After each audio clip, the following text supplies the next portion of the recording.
Right, to this story now. King Misuzulu Zwelithini has officially been recognized as the King of Amazulu. President Cyril Ramaphosa made the announcement yesterday following consultations with the Cogta Minister and the KwaZulu-Natal Premier.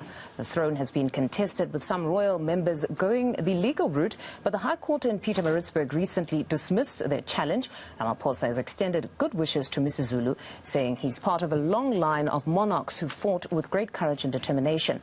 Now, for more on this, we're joined now by Melusi Xulu from Donda Attorneys. Melusi, thank you very much for your time this morning.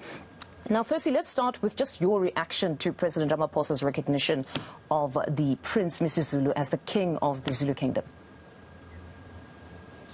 Good morning to you, Pundo, and good morning to the viewers at home. First of all, I think it brings an end to the uncertainty as to who will be the Isilo or the king for the Zulu monarchy. So I think in terms of the act, which is the Cogta Leadership Act, now it's clear that the president has recognized the king, and then the premier will organize a ceremony so that the king can be officially recognized as the king or Isilo Samazulu.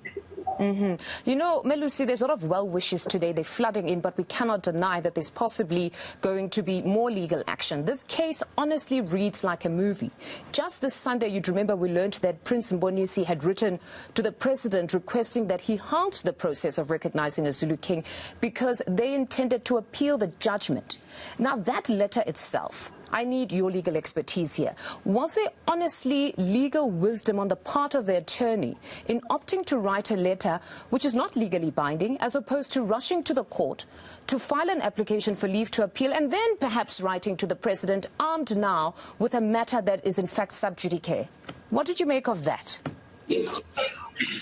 Okay. I did not get the letter, but what I'm aware of in terms of the law, remember when it comes to recognizing a king or a queen, we have different acts in different provinces, but we have a national act called the Traditional and Khoisan Leadership Act, so a 2019 Act. So it also says if you want to remove the king, you must get a court order.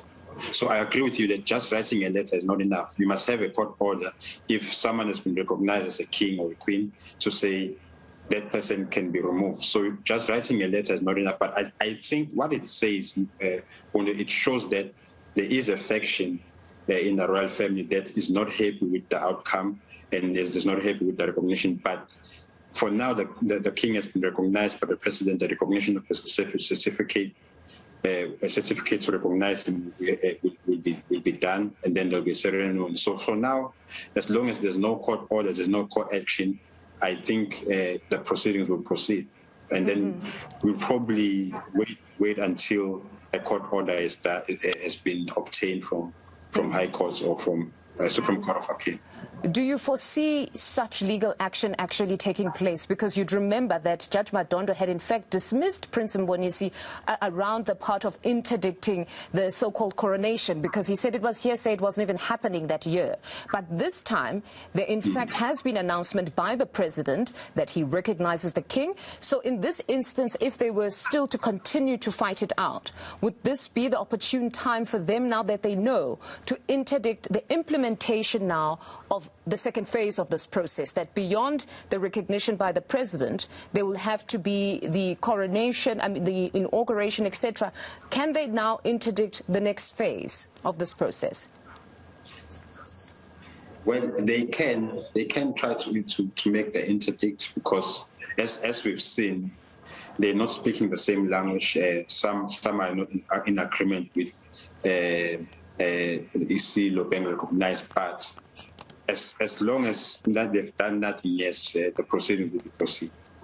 And then talk to me about the customs and tradition, because much was made of the Zulu customs and traditions, even in court. We saw how the judge oscillated between customary law and Roman Dutch law. It was beautiful to actually witness. Now, a lot has been made of the customs and traditions in the process of identifying a king. Particularly, they zoned in on that 14th of May meeting.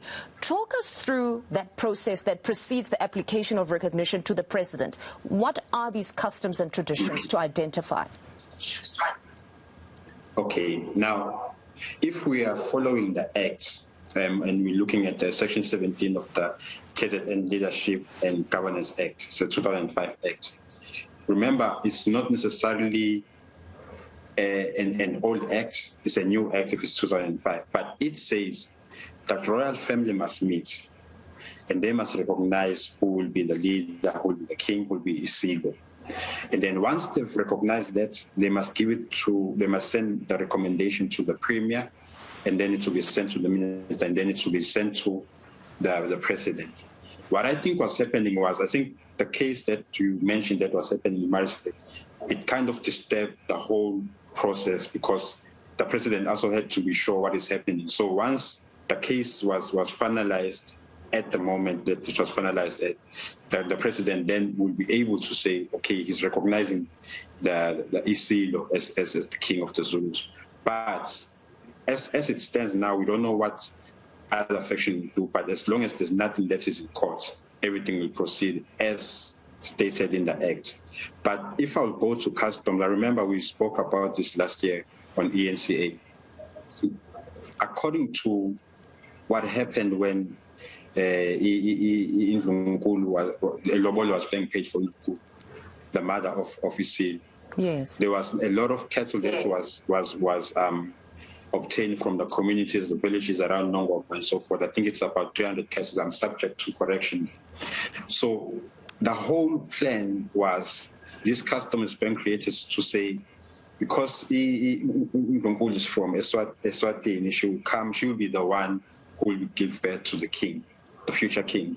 So that has been the plan all along. Yes, the will is there, but what is more important then is that the royal family has met, the part of the royal family that we are told has met, and they recognize the king. So now we'll wait to see if there's any opposition.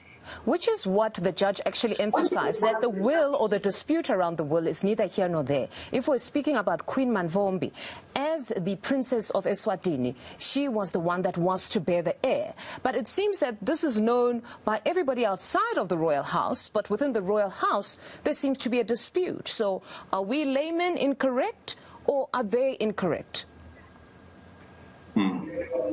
Well, like I was saying, the expected custom, or what was expected, was that the queen will give birth to the future king, as happened.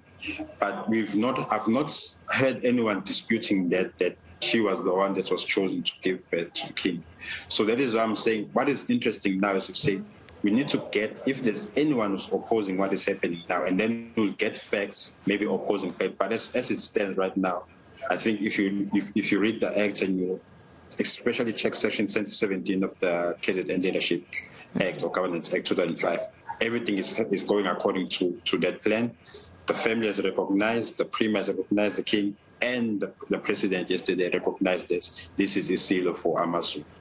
All right. A very interesting conversation. Thank you very much, Melusi Xulu from Donda Attorneys, just giving us insight there following that announcement of the recognition of Prince Misuzulu as the king of the Zulu kingdom. Now, still to come.